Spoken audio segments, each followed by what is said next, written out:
Forget the charming fairy tale. The story of Thumbelina is actually a harrowing depiction of human trafficking, abduction, and the complete loss of personal freedom.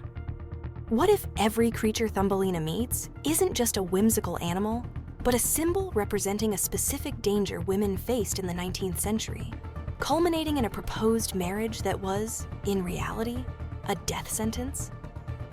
We all remember the story. A tiny, beautiful girl born from a flower. We recall her sleeping in a walnut shell, sailing on a lily pad, and finally, flying away on the back of a swallow to marry her fairy prince. It's a classic tale of resilience, where kindness is rewarded, and a vulnerable girl finds a world where she finally belongs. But that gentle memory is a carefully constructed illusion. The story we were told as children is a sanitized version of Hans Christian Andersen's original 1835 tale. When you look closer at the original text, Thumbelina stops being a story about an adorable maiden and becomes a disturbing allegory for a woman's complete lack of agency in a world that sees her as nothing more than property to be claimed, traded, and owned. This fairy tale looks like an adventure, but it's really a terrifying journey through the 19th century marriage market, where a woman's value was not in her heart or mind, but in her utility to men. To understand the darkness in this story, we have to look at the world Andersen lived in. In the early 19th century, under laws like coverture, married women in much of Europe and America had virtually no legal identity separate from their husbands. Upon marriage, a woman's property, her earnings, and even her legal rights were transferred to her husband. She could not sign contracts or own property in her own name. For many women, marriage wasn't a romantic union. It was a complete surrender of their autonomy, a transaction where they were the goods. This is the hidden world Thumbelina was born into. Have you ever thought about how much the real world leaks into our fairy tales? Every one of Thumbelina's encounters, from the toad to the mole, wasn't a random adventure. They were clues Andersen left behind, each one a coded representation of the transactional and dangerous path to marriage for a 19th century woman. And the final proposal she receives, the one from the rich and sensible mole, is the most terrifying clue of all, pointing directly to the story's hidden connection. To a living death. To see the dark side of this story, we have to stop looking at it as a fairy tale and start treating it like a crime scene. Every character, every setting is a piece of evidence. Thumbelina isn't a character who takes action. Instead, things constantly happen. Her journey is a chain of abductions and forced arrangements, and our first clue begins the moment she is stolen from her home. Make sure you never miss a single clue by clicking that subscribe button. Our first clue is the toad. She is not a silly animal. She is a kidnapper. Creeping through an open window, she snatches Thumbelina from her bed while she sleeps. Why? Because the toad decided the tiny girl would make a perfect bride for her son. There is no conversation, no choice, no courtship. It is a straightforward abduction fueled by a raw, brute force of entitlement. The toad sees something beautiful and simply takes it. This might seem like a whimsical plot point, but it's actually a stark depiction of how easily a woman's life could be upended by the desires of others, treating her as a beautiful object to be acquired for someone else's benefit. After she escapes the toad, with the help of some sympathetic fish, Thumbelina is immediately captured again. This time by a cockchafer, a type of beetle. This is our second clue, the cruelty of social judgment. At first, the beetle is completely enchanted by her beauty. He carries her up into a tree and gives her honey to eat. But everything changes when he introduces her to his community. The other beetles mock her relentlessly. They find her strange and ugly. Why? Because she only has 2 legs. She looks too human.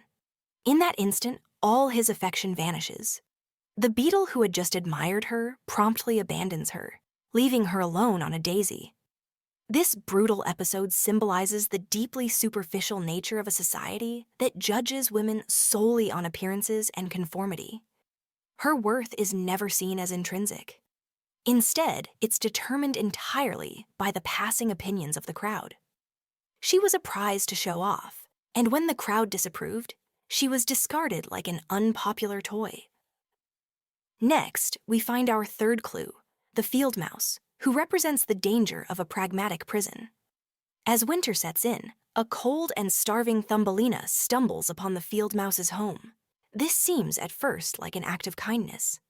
The mouse offers food, warmth, and shelter. But this kindness comes with a heavy price. Safety is offered only in exchange for servitude, and eventually, total compliance. The mouse is a pragmatist, a creature of comfort and security.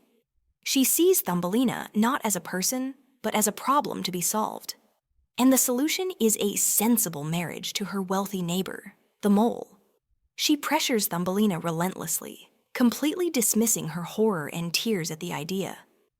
The field mouse represents the immense societal pressure on women to choose security over happiness, to accept a miserable but stable fate rather than risk being a burden.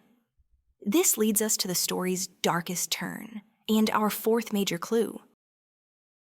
The mole, who represents a gilded cage of death. In the eyes of the field mouse, the mole is the perfect match.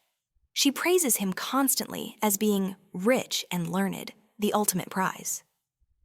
But what would this marriage actually mean for Thumbelina? The mole lives his entire life underground, in perpetual, suffocating darkness. He despises the sun, the flowers, and the birdsong, the very things that give Thumbelina joy. To marry him would mean being buried alive, a life devoid of light, beauty, and freedom. It is a symbolic death. When Thumbelina expresses her horror at this fate, the field mouse doesn't offer comfort. She offers a threat. "Don't you be obstinate," she warns, "or I'll bite you with my white teeth." Forget a simple fairy tale disagreement. This is a clear threat of physical violence for non-compliance. How terrifying is that? A life of darkness or violence if you refuse. These clues, the abduction, the social rejection, the pragmatic imprisonment, and the threat of a living death, show a terrifying pattern. But they all point to one central hidden truth. Hans Christian Andersen, a man who felt like an outsider his entire life, wasn't just writing a simple story. He was embedding a harsh critique of society within the tale. And the key to unlocking it lies in the transactional language of the 19th century marriage market, where a bride wasn't a partner, but an acquisition. Let's consider Thumbelina's psychological state. Throughout these trials, her primary emotions are terror and sorrow. She weeps when she is captured by the toad. She is miserable when she is judged by the beetles. And she is filled with dread at the prospect of marrying the mole. She has no power, no voice, and absolutely no agency. Her only real actions are acts of desperation, escaping with the help of others, or simply enduring her fate quietly.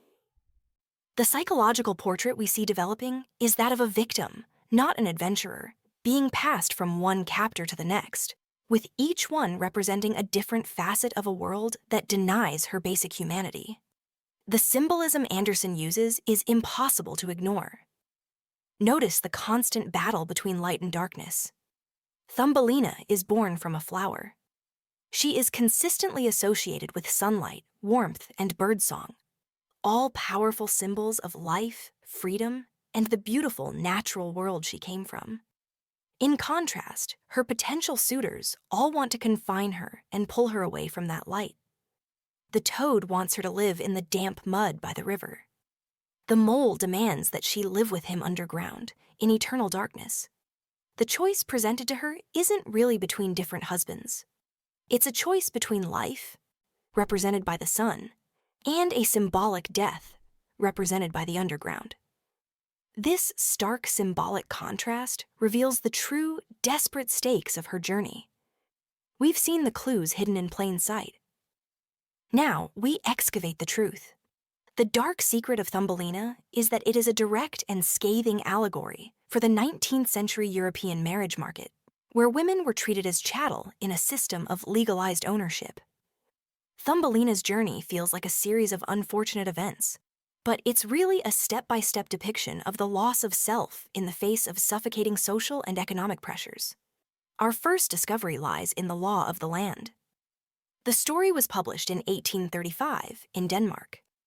At this time, the legal doctrine of coverture, or variations of it, dominated Europe. This doctrine meant that upon marriage, a woman's legal existence was completely subsumed by that of her husband. She lost control of any property she brought into the marriage, any wages she might earn, and her general legal standing. A husband effectively owned his wife and all her assets. He was her legal representative because she had no legal identity of her own. So when the mother toad says she will take Thumbelina for her son, or when the field mouse arranges her marriage to the mole, they are acting entirely within the social and legal logic of the time. Women were seen as assets to be managed and transferred, not individuals with their own desires. To understand the story's deep, profound sense of alienation, we have to understand the author himself. This is our second discovery. Hans Christian Andersen grew up poor in a society with a rigid class structure. He spent his entire life feeling like an outsider, never quite fitting in with the wealthy, educated circles he desperately wanted to join. He never married and had several intense, unrequited loves for both men and women, which left him with a lifelong sense of loneliness and of never truly belonging anywhere. This very personal pain is channeled directly into his characters. Thumbelina, who is physically different from everyone she meets, too human for the Beatles, too small for the world, is a perfect stand-in for anyone who feels small, powerless, and out of place. Her story is his story, a story of being judged, misunderstood, and pressured to conform to a world that was not made for you. With this context, we can re-examine Thumbelina's suitors, not as whimsical animals, but as different types of 19th century marriage proposals. This is our third discovery. The toad represents a crude, unrefined match. He is ugly and lives in the mud, but his mother is forceful and determined to acquire a wife for him. He represents a marriage of brute force, undesirable but inescapable for someone in a weak position. The cockchafer represents a purely socially motivated match, one that is entirely contingent on peer approval. He is obsessed with appearances and status.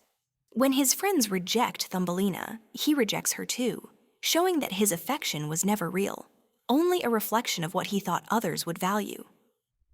But the mole is the most critical figure. He represents what 19th century society would have considered the ideal match. No one is suggesting he should be chosen for love, kindness, or compatibility. He is chosen for one reason and one reason only: his wealth and status. The field mouse's primary argument for the marriage is that it is a good provision for Thumbelina, a way to ensure she is cared for financially. This is the explicit language of a financial transaction and has nothing to do with romance. The mole offers a life of material comfort, a home filled with provisions, a life of leisure, in exchange for the complete and utter death of her spirit. This was the grim reality for countless women who were pressured to marry for money and security, sacrificing their happiness, their passions, and their very selves in the process. The single most damning piece of evidence, our mid-act climax, is the explicit language of commerce used to describe the marriage to the mole. This isn't just the subtext we are reading into the story. It is the text itself. The field mouse acts as a marriage broker, negotiating a deal on Thumbelina's behalf.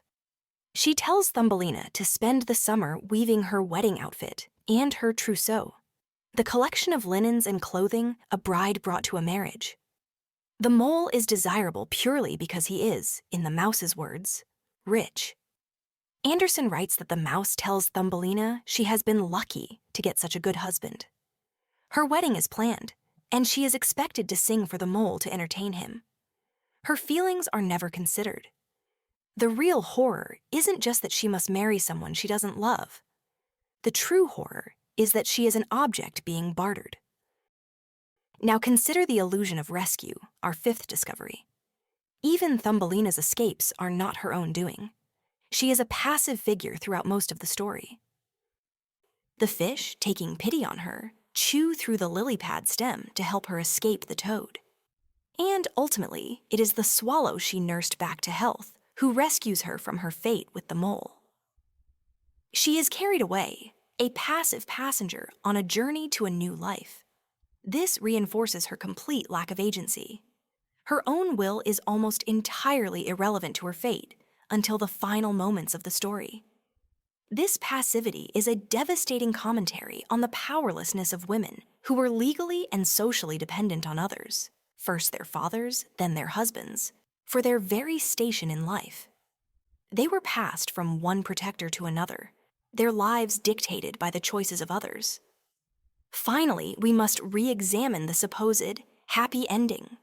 The swallow takes her to a warm, beautiful land where she meets the Flower King, a tiny prince just her size. It seems perfect. He is handsome, he is kind, and they instantly fall in love.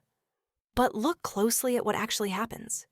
The very first thing he does is ask her to be his wife and the queen of all the flowers. Then he tells her that her name isn't very pretty, and he gives her a new one, Maya. While this appears to be a fairy tale ending, it perfectly mirrors the 19th century marital ideal. She escapes a series of monstrous suitors, only to immediately accept another proposal, change her identity by taking a new name, and assume a new social role, queen, that is entirely defined by her husband. Is she truly free, or has she just found a beautiful, socially acceptable form of ownership? Anderson leaves this question hanging, a final unsettling detail in his dark portrait of marriage. The story of Thumbelina taps into a deep, universal human fear, the fear of being powerless over the course of your own life. Her journey is a desperate struggle to find a place where she can belong without being consumed, without having to sacrifice her soul.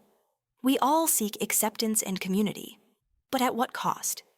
The story forces us to ask whether true happiness is found by fitting into a predefined role, even a beautiful one like queen, or by having the freedom to define ourselves on our own terms. This tension between the need for community and the need for individual autonomy is as powerful and relevant today as it was in 1835.